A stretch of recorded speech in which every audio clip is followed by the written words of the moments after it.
well, I have a professor who disagrees with me, or he's into all of this postmodern stuff, and I don't want to speak my mind because it's going to affect my grade.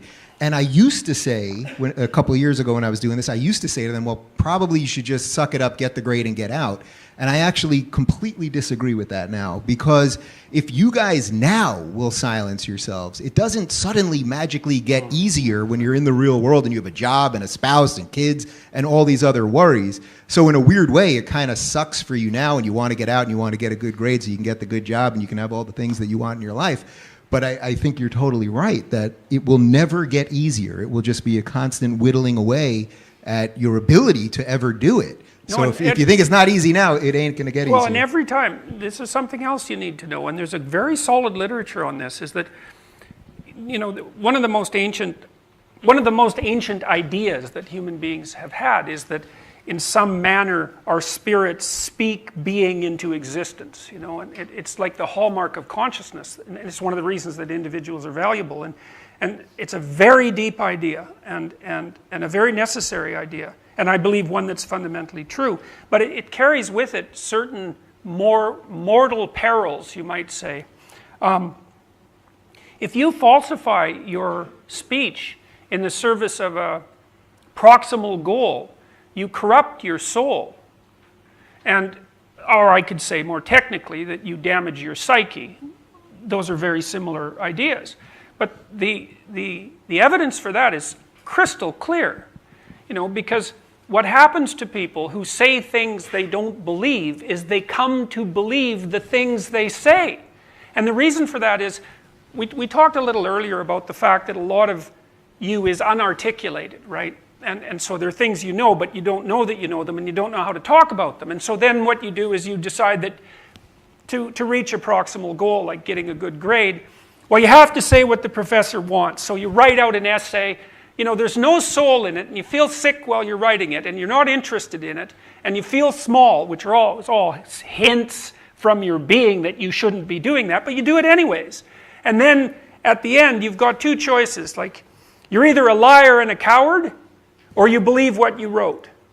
And there's plenty of psychological evidence for this, and what people do is decide that they believe what they wrote, because it's less painful than noting that you're a liar and a coward. And not only that, you've articulated a counter-argument.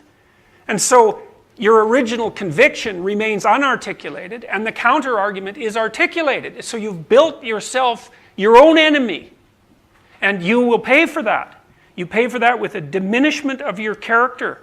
And your character is what sustains you through life. You don't have, in any fundamental sense, you don't have anything else, because that's the thing that enables you to master the continual onslaught of chaos and uncertainty that you will be faced with for your entire life. You do not pollute your character.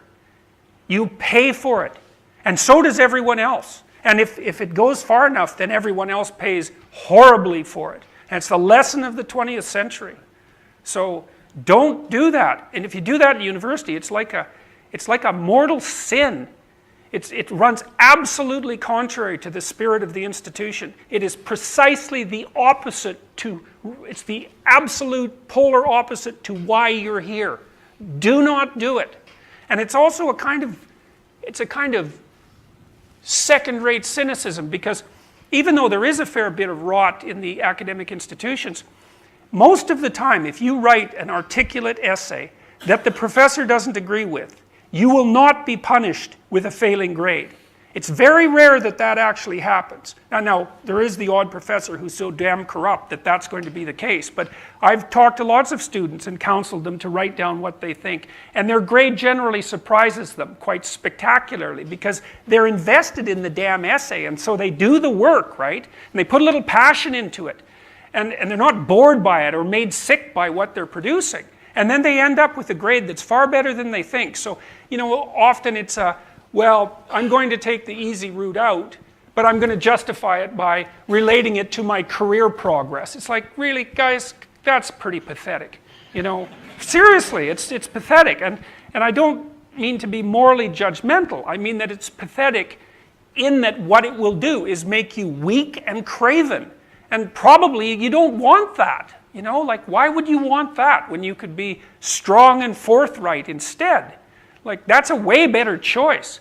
So don't say things that you don't believe, and especially don't write things that you don't agree with.